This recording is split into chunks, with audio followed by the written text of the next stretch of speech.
media coverage of mass shootings in the United States. If the mass shooting can somehow be linked to a right-wing cause, then we must question this entire conservative infrastructure in the United States. If somebody can tangentially be linked to a conservative show or to a conservative politician, we have to question the very premises of conservatism itself. Because obviously, every terrible iteration of right-wing ideology is telescoped into some evil white supremacist shooter, for example. If, however, a mass shooter is a left-winger, then it's probably a gun. What's up, y'all? Welcome back to the channel. So Ben Shapiro is right about the first part. You know, if the person is some sort of conservative, definitely if the person's a white man, forget it. Everybody, all white people are going to be shamed and mocked for the rest of the year. You know, white supremacy, all of these ridiculous names, these labels start coming out. I hate it. I hate every bit of it. But Ben Shapiro is guilty of doing the same thing too on the other end of it. Okay. And we're going to go ahead and get into that, right? Before we do, guys, if you like the videos I've been making so far, please go ahead and hit that like button. I don't like labels both ways, unless you need to get that label, right? But Ben is right about the conservative thing. But watch what he does with the trans person in the situation. There's certain words I can't say, and it's so frustrating. It really is. But anyway, but be clear, I've made a video already about this trans person and what they did, and how we do need to talk about the mental health aspect of this whole ideology of trans. And the fact that we even have to say that we have to talk about it is weird because, bro, like there's a baseline defect. There simply is. That's not hate to say that, but let's go ahead and watch. But you can see already, like I said, by the caption, Ben is already saying pro-Hamas trans. So it's like, you know what I mean? Or it's oppression of some sort. Or maybe it's mental illness. This is the way the math works. Well, we have the latest iteration. They never say mental illness, though. The left never says the mental illness. Of this particularly stupid narrative device today. The New York Post talks about an attempted shooting at Joel Osteen's packed Houston area megachurch on Sunday. The person who did the shooting previously penned anti-Semitic writings, had a recorded history of mental health issues, and used a weapon with a Free Palestine sticker in the brazen attack. Not only that, this person identified as a woman, identified as a man. This person called herself Jeffrey. Okay, so you know what? We're going back and forth with this because in my last video, I said that there was a man who identified as a woman, but then they said that now it's a woman who identifies as a man. So I don't know. Oh, you see where this goes? I don't know. Now, this person did have a history of mental illness. So according to the authorities, this person was put under an order for emotional detention, which means that officers transported her to a medical facility in 2016 because she was deemed a danger to herself or others. But effectively, the shooter entered Lakewood Church just before a Spanish language service was due to begin at 2 p.m. By the way, this woman carried along her 7-year-old son and then opened fire as hundreds of people were taking their pews. Yes, that is true. The woman brought the child with her, and that is so sad. And the son got hurt. Like, this is what I mean. The baseline. We need to, like, what's going on? Obviously, this person had already been committed for behavior that was out of bounds and outlandish. So, like, what's going on? Off-duty officers working security at the church returned fire and fatally shot this person. The young boy sustained a gunshot wound to the head, was caught in the crossfire. So, first things first, the Houston PD first had to determine what pronoun to call the shooter, because this is how stupid our society is now. We have a mass shooter who tries to kill hundreds of people at a church, and the first question is, how can we treat this mass shooter's gender delusions with respect? Here's the Houston PD that ran an entire investigation to figure out exactly which pronouns to use. So she has utilized both male and female names, but through all of our investigation to this point, talking with individuals, interviews, documents, Houston Police Department reports, she has been identified this entire time as female, she, her, and so we are identifying her. All right, let's have a real discussion, guys. I'm going to talk to you people. White people, I love y'all. And I hate doing that whole, like, white people, y'all my people, y'all my, like, I don't like doing that, right? I don't. I need y'all to stop this, okay? I need y'all to stop letting whatever it is make you sound like this. This is insane. I know this man has a job to do, but I just feel like this is just humiliation of white people, because You know, in this communist society, it's always white people versus everything else. I mean, that's just what it is. Like, this is how they built it, right? You know, that's what they say to black people, like, you're different, you're unique. Okay, if you're brown, you're LGBT or whatever, because it's based off of the white people. That's how the communists, that's how they do it. That's why I don't buy into any of this.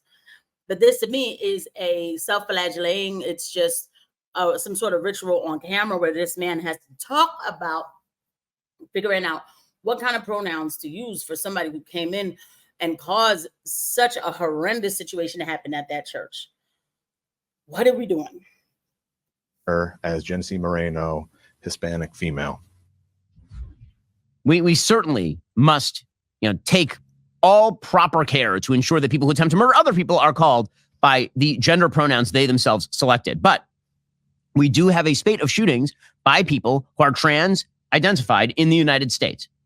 The spate of shootings, if it were any other demographic group in the United States, particularly if it were white young men, then we'd have all sorts of questions about the evils of young white men from the media. But if they are trans, then the shootings just disappear off the front pages immediately. The Colorado Springs shooter identified as non-binary, as Benny Johnson points out. The Denver shooter identified as trans. The Aberdeen shooter identified as trans. And famously, the Nashville shooter at a church school identified as trans. Now, I think that it is worthwhile here to also point out that this particular shooter was a radical left-winger who had a Free Palestine sticker on her gun. Which pisses me off to the utmost. Because, okay, let me not rush into things. Let me see what he says. But it really makes me mad when these kooks use Palestine like it's some sort of left-wing symbol. I'm talking about the kook person who did this. A real situation, and they use it like queers for Palestine and stuff like that. Like, it pisses me off to no end, because there are people who are literally dying and being erased, and then you come and you make a caricature out of it.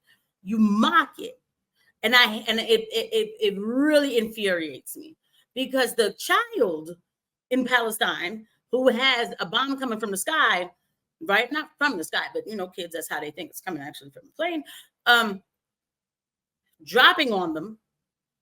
They don't deserve to be mocked and made into a caricature and given the opportunity to be defamed.